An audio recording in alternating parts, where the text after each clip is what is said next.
beloved Boss Mike Cervera.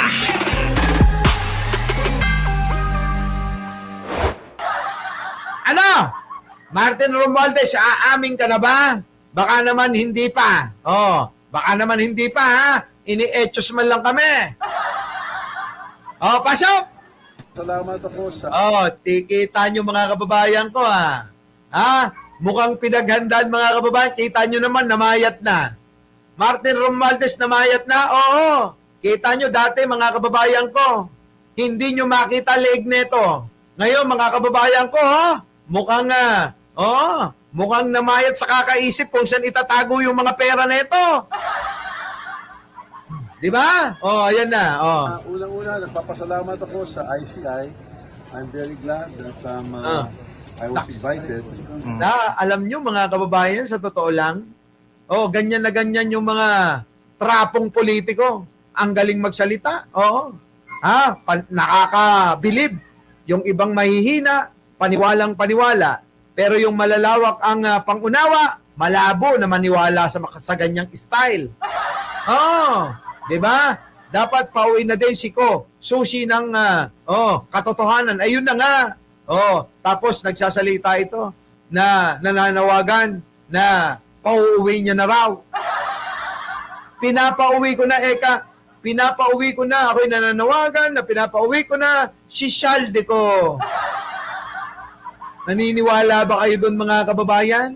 Naniniwala ba kayo ron? Ako mga kababayan, hindi ako naniniwala dyan. Ini-etchos lang tayo nito na maliwanag na maliwanag. Maliwanag yan. Ini-etchos lang tayo. To the ICI to share my personal knowledge on the budget process. Okay. And of course, any information about Akala mo, ang bait-bait, ano?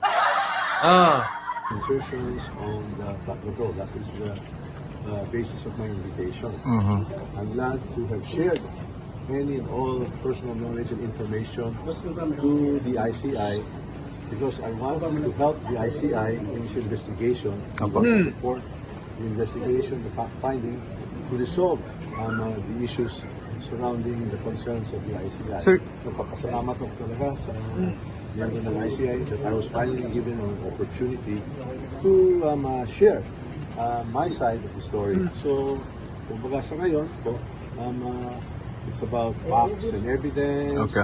And hindi lang political noise or speculations. Kaya the ICI commissioners were able to ask me many questions and I was able to answer it. And I feel very, very happy and I welcome this opportunity to share my So yung kay representative ko, ano pong tingin nyo dapat niyang gawin?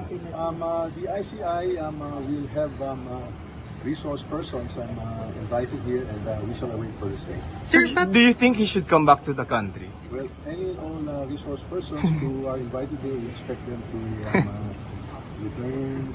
Sir, babalik po kayo sa commission sa ICI? I'm ready to come back to the commission anytime I'm invited so that if I can share more information, I will do so. Sir, yung comment lang is...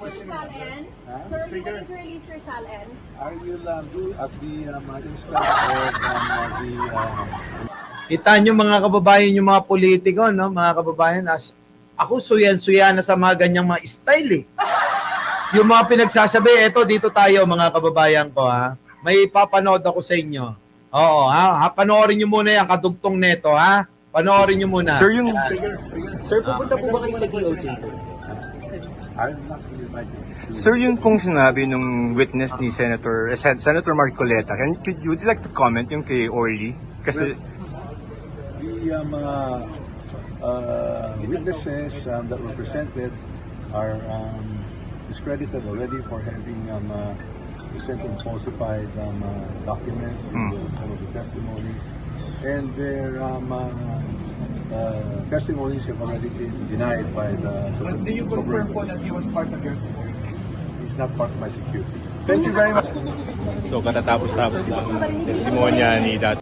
So yan po yung matapos po mga kababayan na magtestimonya sa ICI na hindi ho natin nalaman kung ano yung kanilang mga tinalakay at pinag-usapan. Ngayon naman mga kababayan, ito po yung bago siya pumasok. Pansinin niyo maigi kung ano yung mga katanungan at sinasabi niya. Oh. Sir, ba't ngayon lang kayo nagpakita, sir? Oh. Bakit ngayon lang kayo nagpakita, Eka? Sabi rito pala ni Jessa Alvaro Martin.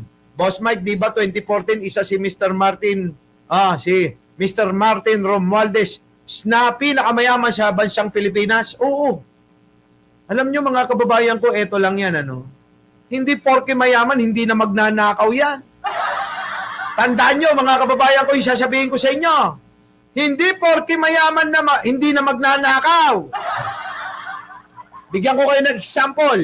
Tandaan nyo to Bigyan ko kayo ng example. Sino?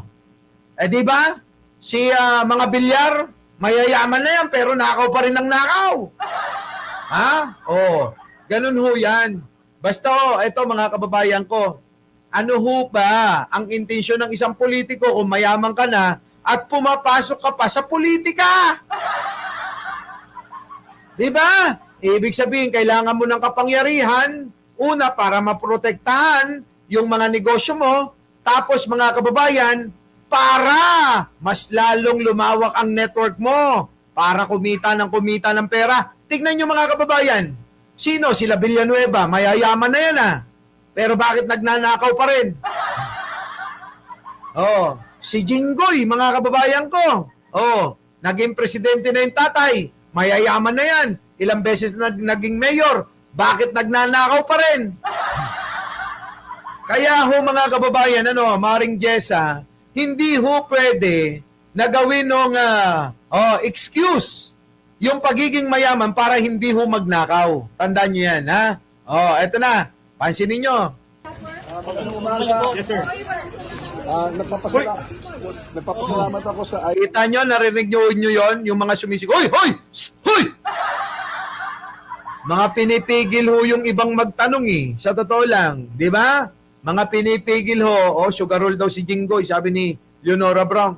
Mga kababayan, kita nyo, pinipigil ho yung iba. ICI sa imbitasyon. Tama na. Ngayong araw na ito. Kita nyo, tama na! Kasi karamihan ng mga nandyan, baka mamaya, nabayaran. Piling-pili lang yung katanungan. Ganyan mga kababayan. Sa mga press con, di ba? Ito, bayaran mo na yung mga media. Tapos yung mga tanong, ganito lang yung iba siguro, tinataboy kasi nga, hindi nabayaran. Kaya malaya kung ano gustong itanong, Tuloy. I am ready to give my personal knowledge on the budget process. Nako. And while not a member of the bicameral Naks. conference committee, Yung totoo! I will share any and all information to help determine the truth. And Eto, sasagutin ko tong si Jai natin. Jai, ganito Ganito. Siguro naman matatalino tayo, Matalino ka, minsan sa isang banda, hindi mo na kailangan mapatunayan sa pamamagitan ng eto talaga ginawa Kung lalawakan lang natin yung pangunawa natin, sabi ko nga kanina, kung lalawakan natin yung pangunawa natin, ikaw mismo na sarili mo, masasabi mo na may kasalanan to Tama mali? Tama mali? Di ba? Yun. Kahit wala pang ebidensya, pero ikaw, ramdam mo na talaga. Ganun Ganun yun, Jai. Talaga. Di ba? Ako ganun ho. Kung magkakamali ako, mga kababayan ko. Di ba? Hihingi ako ng tawad. Kung magkakamali ako, Pero, sa lahat ng pagkakataon, hindi pa tayo namamali. Di ba? Totoo naman yan. Dadaan naman sa proseso. Payag naman ako dyan, na idaan sa proseso. Pero yung pakiramdam ko, iba talaga Di ba? Naniniwala ako sa proseso. Basta sabi ko sa inyo, yung sa akin, opinion ko lang ito. Diba? Pwede ba yun? Oy, baka nakakalimutan nyo. Ha? Ay, nako, mahirap magsalita. Oo, mahirap magsalita. Durog kamot, amo, aro. Truth vlogs naman, oh. Ito na. To give all the facts and information. I will be here to help in any way. Anong help ang ginagawa mo? Tagal-tagal na niyan kung gusto mo talaga ng help. Diba? Speaker ka pa lang, tumakas na si Saldico. Dapat pinigilan mo, ginawan mo na ng paraan eh. Tapos kunyari mananawagan. Nananawagan ako na sana Saldico ay ikaw na'y bumalik. Utot nyo! Akala nyo ba mga kababayan ko, akala nyo hindi magkakilala yung mga yan? Yang mga yan, hindi magkakilala. Si Saldico, hindi kilala si Boyeng Remulla. Sa palagay nyo, ha? Ayun talaga. Parang si Jojo Chavez. In love na in love kay Martin Romualdez. Pitpitan tayo ng bayag, sino? Sino lalaban sa inyo dyan, mga kababayan ko? Didil ko kayo. Kapag mali ako, pitpitin nyo bayag ko. Kapag tama ako mamimitpit ng bayag nyo. Lang yan. Ay, naku, mga kababayan. Ngayon. Maraming vlogger yan. Sige nga. Tuligsain ako ng vlogger nyo. Yung mga vlogger neto. Sige. Tuligsain nyo nga ako. Utusan nyo na kung may tutuligsa sa akin. Tagal-tagal na akong nagsasabi. Sige nga, meron. Yung pinakamalupit nyo na. Diba? Wag nga ako. Wag ako. Walang makakapalag sa mga yan. Diba? Diba? Walang makakapalag. Jay Sales, ay nako, mag-imbita ka na.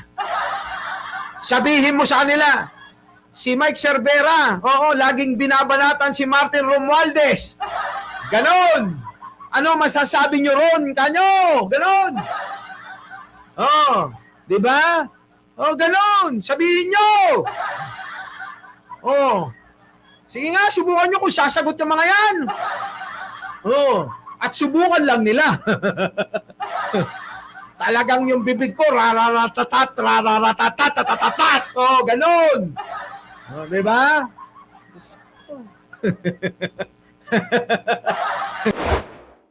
Our beloved Boss Mike